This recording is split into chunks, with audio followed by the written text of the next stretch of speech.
Hey everybody, we're here to do another OctoStudio project. I want to show you what it's going to look like. So I'm going to show you a finished version here, and then we'll walk through it. So ultimately what this project is going to look like is a very complex aquarium. We've got multiple fish swimming around. Some will do crazy sort of random swims. You see that blue one there. When I tap the screen, fish food falls, and the fish will go after the fish food. When they see it, they get bigger when they get the fish food. You'll also see in a second here some algae start growing on the screen. So I'm just tapping the screen to get the fish food to fall. Any second here on the algae. Where are you, algae? There it is. Okay, and then an algae eater comes out, starts eating the algae. I can also tap on the algae to make it smaller, or shake the iPad for the algae to disappear. The algae eater disappears as well. And also, it might take a minute for this to show up, but the fish do die randomly and float to the bottom, and a fish net comes and gets them. So all sorts of features built into this. We're going to break it down step by step, probably going to be about 3 videos.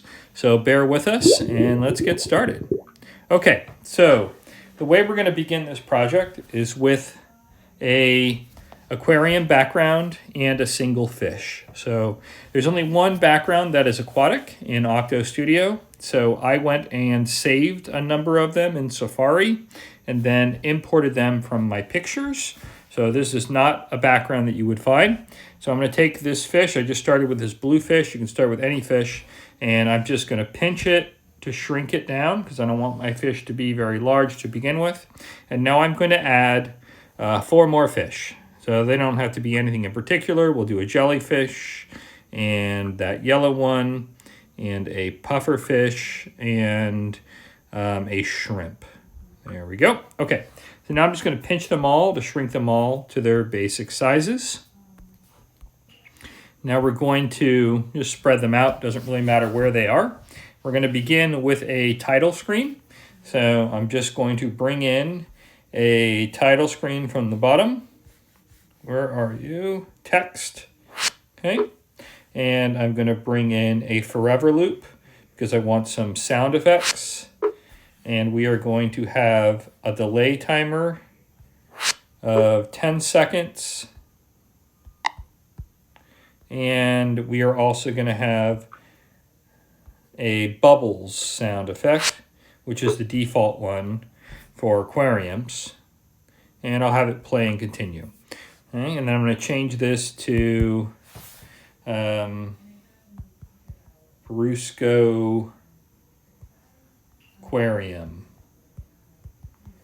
Okay, and let's do a different color, and then this is all just kind of extra add-on bits. Change the font. Looking good. Okay. So now when we hit play, we've got our Brusco Aquarium pop up and bubble sound effects rotating every 10 seconds. Next, what we're going to do is create some fish food because we're going to need this for the next step. So I'm going to create a new sprite. I'm going to hit the paint button on the top. I'm going to move this little slider down to the smallest. And I'm going to pick the color that I think fish food might be and just hit a bunch of random dots right in the middle. A little bit of yellow, maybe a little bit of orange, and maybe a little bit of red. The key is that it's small and right in the middle. Then I hit the check mark and now I've got my fish food. Doesn't matter where it is at this point. Okay, moving back to one of my other fish, doesn't matter which one. But we will start with, the crab, or the shrimp, so that we can see the code from the title sequence. And now our goal is to make these fish move randomly, and then when they see the fish food, to move to the fish food. Now there's lots of ways to do this. I'm picking a way that might be a little bit simpler for younger students. And like I've said many times before on these tutorials, there's a million ways to code these things. This is just one of the ways that I've selected. So when I hit play in a forever loop, I want my fish to swim to a random location.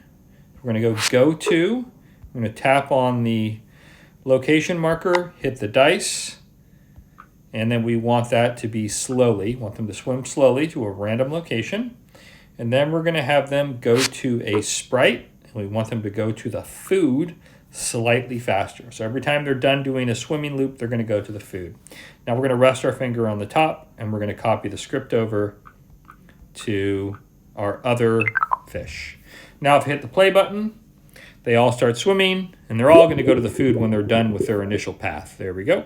But of course the food does nothing because it's just static right now and the food isn't moving. Okay, so let's stop it, and we're going to switch to our... And here we are on our food sprite. So now for our food sprite, we are going to now make the food start at the top when we tap the screen and then slowly drift to the bottom.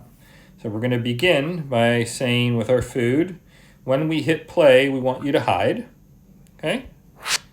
And we'll do lightning on that. So the food is gone the second we start the game. And now we're going to do when we tap on the screen, we want the food to go to a random location on the top. So we're going to hit the X and pick a random X. And then we want it to be the very top. So we're going to pick 175, which is one lower than, or 5 lower than the top of the screen. And we'll do lightning so it goes there like immediately. So you'll see if I tap the screen now, it just immediately goes to a random location on the top. If I keep tapping it, it just moves to a random location. Now we're going to do another go-to code. And we're going to say go to a random X again, but this time go to the bottom, which we're going to say is 5, and go there slowly. Then when you get to the bottom, we want you to hide, to disappear. So now if I tap the screen, the food will randomly float to a bottom location, and then when it gets to the bottom location, it is going to hide. Boop. And it won't appear again. We can make the hide go faster. Doesn't matter. And it won't appear again until I tap the screen again. Oh, I need a show code. Totally forgot. Okay, we need the show code there. All right, tap the screen again, and there we go to the bottom. Okay, now we want the food to also disappear whenever a fish gets it. So now we're going to bring in a new code, and we are going to say when touches. So when the food touches the fish, we want the food to hide, okay? And all we need to do here is just duplicate this code. And the speed shouldn't matter too much. If multiple fish touch it fast enough while it's trying to disappear, it might mean multiple fish grow, but that's okay. Let's do like medium speed here. Now I'm going to rest my finger on here, and I'm just going to keep duplicating this for all of my fish. So I need 5 of these and 1 more. And then I'm just going to change all of these over to the other fish. So jellyfish, that fish, this fish, and the shrimp. Okay, we're pretty much done with the food code for now. We're going to go back to the fish, though, because we need one more code for the fish for this first phase of our aquarium. Now what we need to do is tell the fish to get bigger when they get the food. So we are going to now tell the fish, when you touch the food, we want you to grow by a percentage. So change size to, let's say plus, oh, not that big. So let's do +5, okay? And now we can copy this script to all of our other fish. Okay, so let's make sure the other fish have that code. It looks like they do. All right, let's test this out. Our fish are moving randomly. Let's tap the screen, get some food. Now notice they're going to go to the location where the food was. So sometimes they miss it, which is okay. Depends on how they approach it. Eventually they will reassess. And you notice they're growing just ever so slightly after they catch the food. Okay. So this is a real simple sort of first layer of this game that we're building. If you wanted to make some slight modifications, a couple I would recommend would be if these fish are still too big at the beginning of the game, This is the starting size. If you want them even smaller than this, you could drag in a set size code into the top here for each fish. I think they're fine though to begin with, so we're just going to leave it here.